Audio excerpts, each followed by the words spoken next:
I had a class in college that I took my senior year. One of my majors was English, and there was this one professor who was known to be really challenging. I had avoided taking her classes until then, but I needed another credit, and part of me wondered if it would be good to push myself rather than embrace the full senior slide. But what I recall, even just a few days into the class, was feeling like the information and the interpretation went right over my head. We were reading Irish literature, and I struggled. It was hard. And being human, I immediately assumed everyone else in the class must be a genius because it seemed like they were all tracking fully with what this professor was teaching. Obviously, I would never understand what she was hoping we would learn.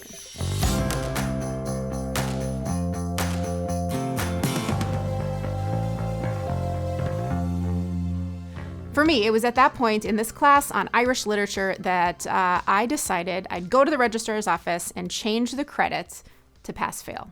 Then I wouldn't have to worry about it. It was the only class I had ever done this for in college. And by doing this, in my mind, then my grade wouldn't really matter. I knew I could at least pull off a pass, and I chalked it up to something I didn't really care about anyway. But halfway through the semester, after a big midterm paper that I had to turn in, something that the professor said to me made me do a double take. She was handing out papers, returning them to all of us, and she held mine up. She did a class-wide shout out to my writing. She acknowledged that this was a topic I'd chosen that was really hard, something she rarely saw done well, and she offered kudos to me for a top-notch term paper. Now, I realize you might be thinking I am nuts for remembering these specific details from something in college relating to literature that I have literally not thought about since. But her words of affirmation honestly stuck with me. I would go so far as to say it transformed my confidence as a writer. So here we are today with the third love language, words of affirmation. This week, I am walking through Gary Chapman's 5 love languages, and you can go back anytime to watch the daily doses that are focused on receiving gifts and acts of service.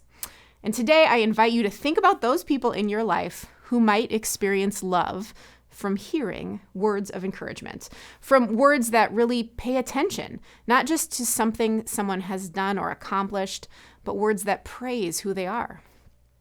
And just like we need to do with all of these love languages, it's important to stop and realize that all of us benefit from hearing affirming words. It's never a sign of love for us to offer unencouraging words, after all. But for some of us, these words stick with us. That professor may have thought she was simply doing her job, but her affirming words quieted those negative voices in my head that had told me I was failing.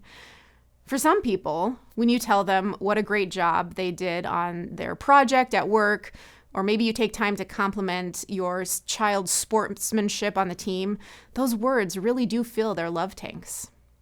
In the Bible, in the book of Proverbs, chapter 16, we hear these words, "Gracious words are a honeycomb, sweet to the soul and healing to the bones." So today, think about the people in your life who speak the love language of words of affirmation. Call them right now. Tell them you love them. Those words will make a bigger difference than you know. Thanks again for choosing to watch the Daily Dose today. I can't wait to see you tomorrow.